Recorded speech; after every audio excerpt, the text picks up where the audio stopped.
Hi, I'm Jim, and I'm a reporter here at Newsbeat for Radio 1 and 1 Extra. It's my job to make news reports that go out on the radio, but also that we use on TV and on online as well.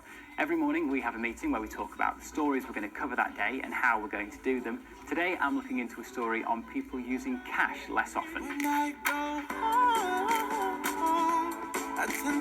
So far, I've read up around the story, I've set up an interview, and I've been out and done some vox pops. Now it's time to write the script for the radio piece. The first part to write is the cue. This is what the presenter will read out when they introduce my report. It should sum up the story in a few sentences. When it comes to writing the report itself, you need to keep it clear, concise, and correct. Here's a good rule. If it's a word that you wouldn't say to your mate when you were telling them about the story, then don't include it in your script. That should help you avoid language like police deployed 4 units, or police sent 4 cars. The club have agreed to terminate the manager's contract with immediate effect. Instead, just say the club have sacked the manager. Mary alleged she wasn't at the scene. Mary said she wasn't there. When I go home,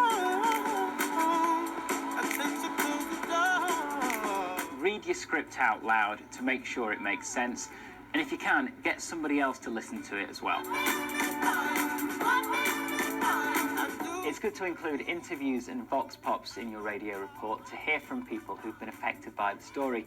Try to include the best clips from the interview, edit out all the untidy bits, the ums and ahs. The introduction. But don't leave it sounding unnatural. And that's because of the growth of online, the introduction of self-service checkouts. A good radio report should include some music or some sound effects. But don't just put them in at random. They should be relevant to the story. So in this case, how about the sound of some cash? This is the online desk here at Newsbeat. These guys are working on our website today, as well as our Facebook page and our Twitter feed. For the online version of the story, first of all, you need a good headline. And then, like with your radio report, the first few lines should sum up the story because people might not read the whole article, and then you can add more detail further down. People love looking at pictures online, but again, make sure they're relevant to the story. In this case, we've used a photo of one of the girls we spoke to when we were out doing vox pops.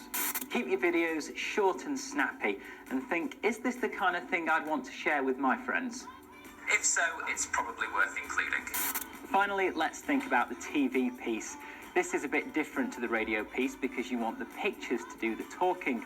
So don't just describe what's happening on screen, but give more information about it.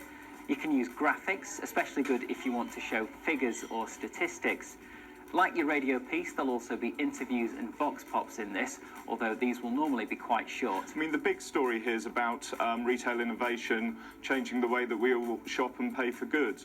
And most TV pieces will also include what's called a piece to camera. This is where the reporter is on screen and talking, normally in a place that's relevant to the story. And to finish off, here are a few top tips. Check your script and get someone else to check it for you, then check it again.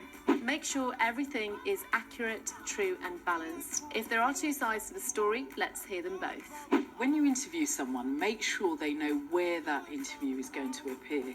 And if they're under 18, only use their first name. So now you know how we write for radio, online and for TV. So why don't you have a go?